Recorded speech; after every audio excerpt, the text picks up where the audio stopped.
A lot of people believe that simply cutting off contact is enough to make someone feel your absence, that if you just vanish, if you stop responding, if you create enough distance, the void will be felt so deeply that the other person will wake up and realize what they lost. But that's a mistake, because no contact by itself is a passive move. It's a silence that leaves space. But space alone doesn't teach a lesson. It's what happens in that space that determines whether or not they actually feel your absence in a way that matters.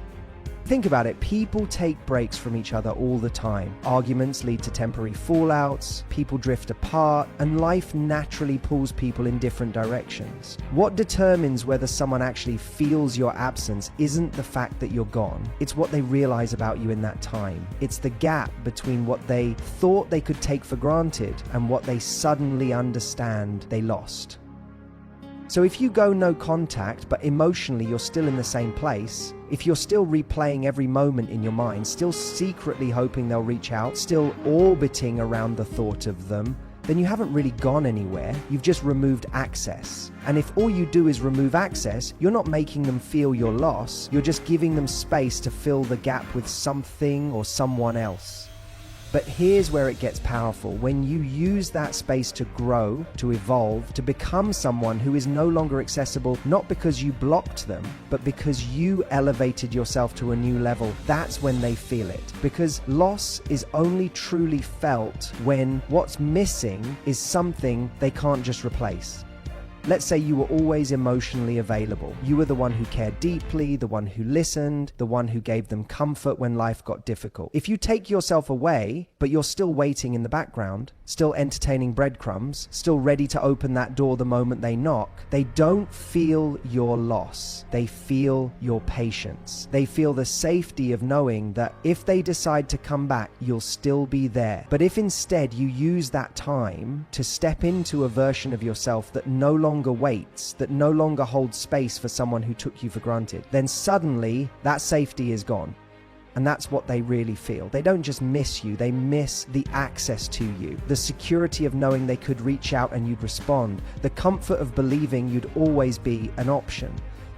You see, people don't always realize what they've lost immediately. Sometimes it takes time for the weight of that absence to settle in, because at first they assume the door is still cracked open. They assume you're just giving them space, that this is temporary, that at any moment they could walk back into your life and pick up where things left off. But then something shifts. They start noticing that you're not there in the way they expected, that you're not reacting, that your energy has changed. They check your social media and instead of finding sadness, they see someone who is thriving. They hear from mutual friends that you've been out doing new things, growing, laughing. They start realizing that you aren't just waiting in the wings. And that's when it really sinks in. Because what stings isn't just that you're gone, it's that you're no longer reachable in the way they assumed you would be. And that's why growth is the most powerful response. Not revenge, not proving a point, not hoping they're watching, just genuine growth. Because when you elevate yourself, when you become someone whose standards have shifted, whose mindset has evolved, whose life has expanded beyond them, you change the entire dynamic. And here's the truth. When someone realizes they've lost access to a version of you they once took for granted, they feel it more deeply than any silence ever could. Because silence leaves questions, but growth leaves certainty. The certainty that they can't just walk back into your life as they once did. The certainty that they would have to rise to meet the new version of you. And in many cases, that's a level they're simply not capable of reaching. That's when regret happens, not because they miss having someone to text, but because they realize they mishandled something that had real value.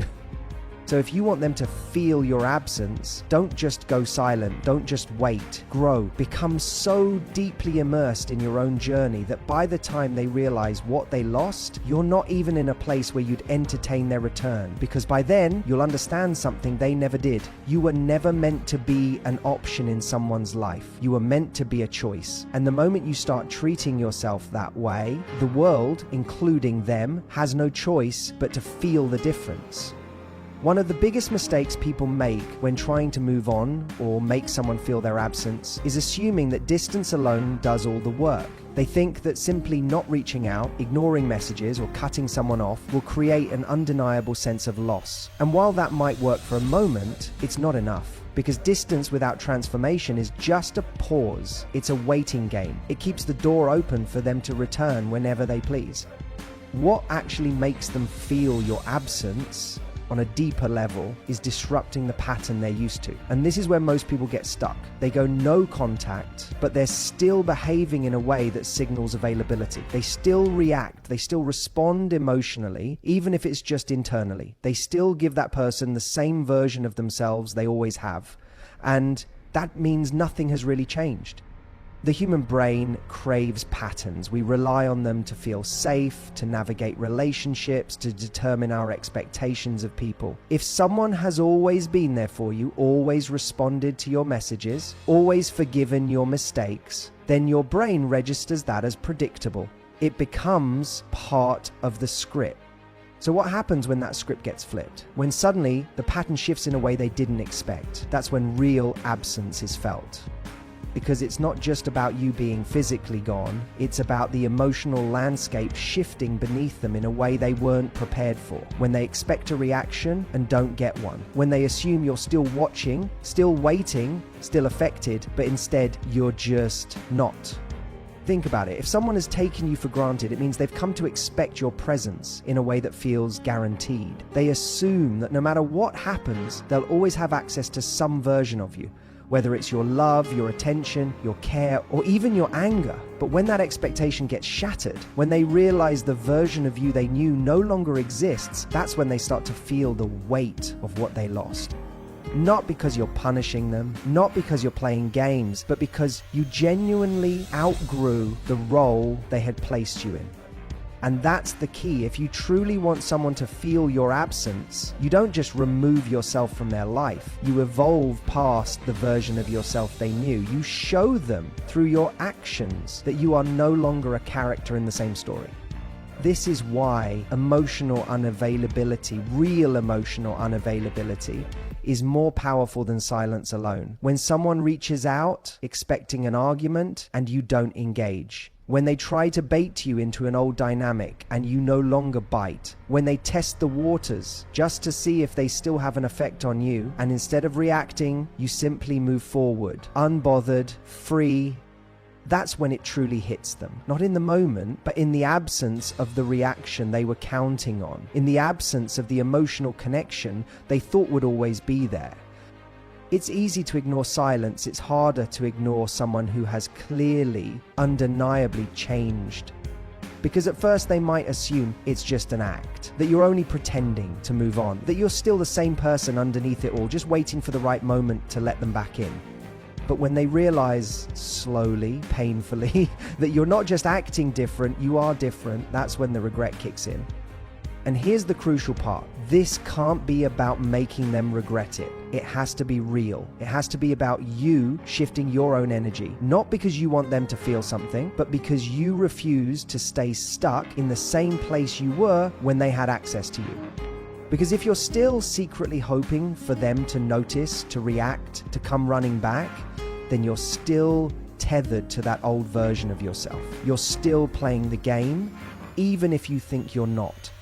True transformation means that by the time they realize what's happened, you've already moved beyond the need for their validation. You've already stepped into a space where their reaction, or lack of one, no longer dictates your direction. That's what they feel. Not just your absence, but the fact that your presence is no longer something they can take for granted.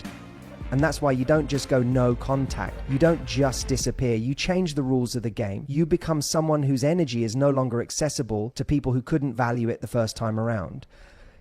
Because in the end, what really makes someone feel your loss isn't the silence. It's the fact that by the time they recognize what they had, You've already become someone they no longer have access to. Most people think that when they pull away, the other person will immediately feel the loss and come running back. They assume that absence alone is enough to create longing, that silence will somehow trigger an overwhelming sense of regret. But in reality, that's not always the case. People don't feel loss simply because you're no longer there. They feel it when they realize something they once had is now out of reach.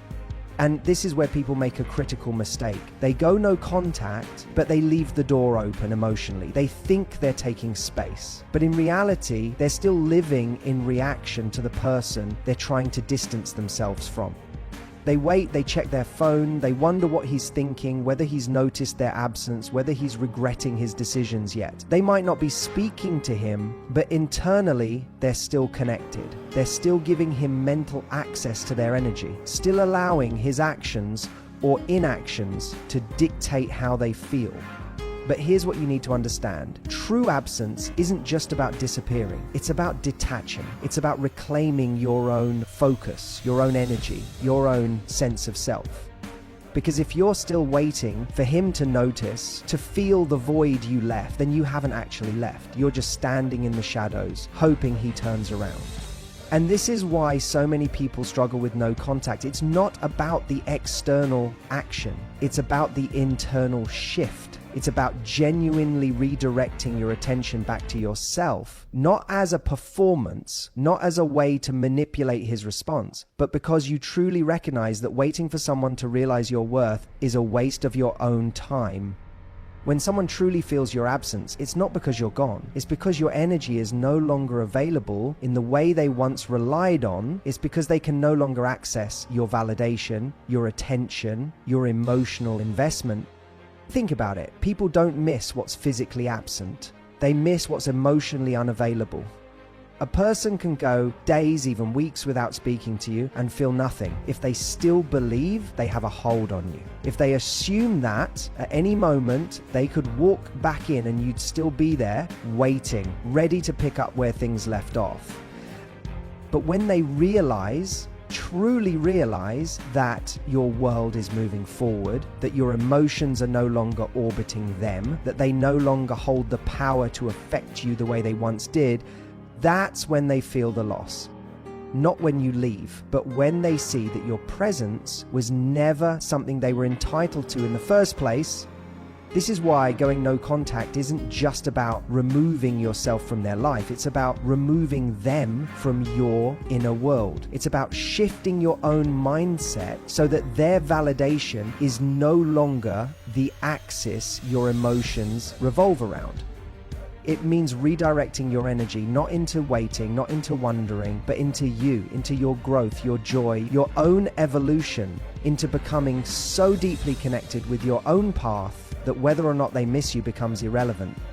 Because here's the truth. When you're still waiting for someone to feel your absence, you're still giving them power. You're still allowing them to dictate how you feel, still making their recognition of your worth the thing that validates you. But when you shift your focus, when you genuinely start living your life for you, not as a tactic, not as a game, but because you refuse to make someone else the center of your universe, that's when everything changes. That's when they truly feel it. Not just the absence of your presence, but the absence of their influence over you. And that's the part that stings. That's the part that wakes them up. Because suddenly they're not just dealing with the fact that you're gone, they're dealing with the reality that they don't matter to you in the same way anymore. And that realization, more than silence, more than distance, is what makes people start questioning themselves. It's what forces them to sit with the weight of what they lost. Because it's one thing to lose someone physically, it's another thing entirely to lose the access you once had to them, to their emotions, to their care, to their mind. So don't just go no contact. Don't just disappear. Detach. Remove your energy, your focus, your investment. Shift your world so that they are no longer at the center of it. Because when you do that, when you genuinely stop needing them to notice, to miss you, to validate your worth, that's when they feel it the most. And by the time they do, you'll realize you no longer need them to. One of the biggest mistakes people make when trying to make someone feel their absence is thinking that silence alone is enough. They assume that by not reaching out, by disappearing from his life, he will automatically start to miss them. But distance by itself doesn't create desire. Absence alone doesn't make the heart grow fonder. It's what happens in that absence that determines whether someone actually feels the loss or simply moves on. This is where most people get it wrong. They think that pulling away is the strategy, that no contact is the entire plan. But what happens if he isn't paying attention? What if he assumes you're just waiting in the background, hurt, hoping he'll come back? If that's the case, your absence isn't making a statement, it's just giving him more space to live his life without consequences. You see, the real shift happens not when you leave, but when he realizes you've changed. When he looks at you, whether from a distance or up close, and sees that the person he once knew is no longer the same. That's what unsettles people. That's what makes them feel something deep in their gut. Because it's not just that you're not there. It's that if he ever wanted to come back, he wouldn't even know how to reach you in the way he once did. This is where real emotional impact comes in. Not through silence alone, but through transformation. Through making it unmistakably clear, not with words, not with passive-aggressive social media posts, but through your actions, that the version of you who once accepted less, who once tolerated inconsistency, who once made space for someone who didn't prioritize you, that version of you no longer exists. And here's the truth, nothing shakes a person more than realizing they lost access to a version of you they took for granted. It's easy for someone to assume they can come back when they think you're the same, when they think you'll react the same way, want the same things, be in the same emotional place. But when they see that you've leveled up, when they see that your life is moving forward, that your energy has shifted, that you are no longer emotionally waiting at the same station, that's when they start to feel it. That's when they begin to second guess their choices. Because now the dynamic has changed. Now you're no longer the one hoping he will realize something. You have realized something. You've realized that your happiness, your growth, your future, none of it depends on his recognition of your worth. And that realization changes everything. People don't feel loss when they know they still have a way back in. They feel loss when they realize that the door is no longer open, when they see that the patterns they once relied on, the way you used to react, the way you used to care, the way you used to prioritize them, are no longer there. And the best part? By the time they recognize this, you'll already be in a different place. You'll already have done the internal work. You won't be changing for him or for the sake of making him regret anything. You'll be changing because you refuse to be the same person who tolerated being an afterthought.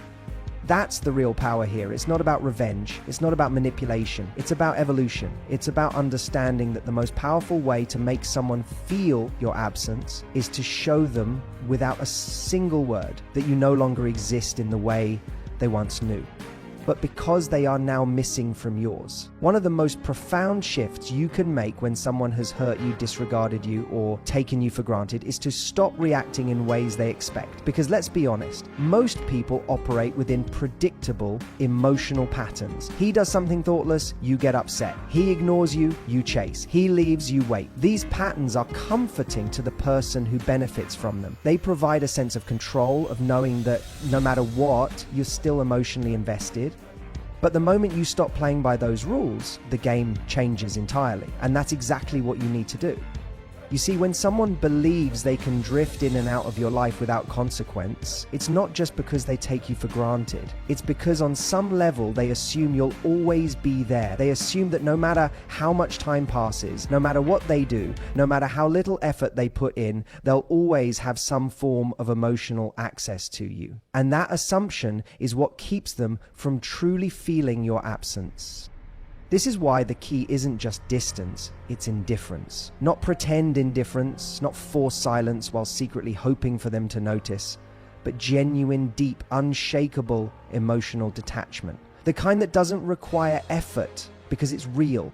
And that's where so many people struggle, because deep down they want him to feel it. They want him to wake up one day, look at his phone and realize there's nothing there. No text, no missed calls, no passive-aggressive stories aimed at getting his attention, just silence. They want him to feel a sinking feeling in his stomach, to wonder why he no longer occupies the same space in your mind, to start questioning whether he made the right choice. But here's the part most people don't understand. You don't get that reaction by making it your goal. You get that reaction by no longer caring if it happens. When you reach the point where his awareness of your absence no longer defines your sense of power, that's when you truly reclaim yourself. Because think about it. What's more powerful? Hoping he realizes what he lost, or realizing that whether he sees it or not is irrelevant to your happiness? There's a huge difference between pulling away to get a reaction and pulling away because you've outgrown the situation. And that difference is everything. When you truly detach, you stop moving in reaction to him. You're no longer checking if he's noticed, no longer waiting for a shift in his energy, no longer subtly adjusting your behavior in hopes of triggering something in him. Because now it's not about him anymore. It's about you. And that's when things really start to change. Not just in how he perceives you, but in how you perceive yourself. Because the moment you stop seeking his validation, you start discovering a deeper kind of validation, the kind that doesn't depend on external approval. And ironically, that's also when he's most likely to feel it. Because now you're no longer feeding the dynamic that kept him comfortable. You're no longer providing the emotional reassurance he once depended on. But by the time he realizes it, you'll already be in a different place. You'll already have stepped into a version of yourself that no longer waits for breadcrumbs, no longer settles for half-hearted efforts, no longer invests in someone who only values you when he's afraid of losing you. And that's the real lesson here. It's not about punishing him. It's not about making him regret anything. It's about recognizing that your worth has never been dependent on his ability to see it. So, if you really want him to feel it, stop trying to make him feel it. Stop looking for signs that he's noticed. Stop measuring your progress by his reactions. Instead, focus entirely on yourself, on growing, evolving, and stepping into the kind of life that makes his presence or absence completely irrelevant. Because when you do that, when you shift your energy away from trying to make a point and instead focus on becoming a person who no longer needs to, you win. Not because he finally wakes up and realizes what he lost, but because by then you'll have already moved on. There's a moment when everything shifts, when the silence isn't just a tactic, but a truth, when the distance isn't just a strategy, but a reflection of where you now stand, when his absence no longer feels like a void, but a clearing, a space where something better, something real can finally grow. And yet this is the moment when many people stumble, because this is when he feels it. This is when the weight of your absence starts to sink in. This is when he reaches out, not necessarily because he's changed, but because the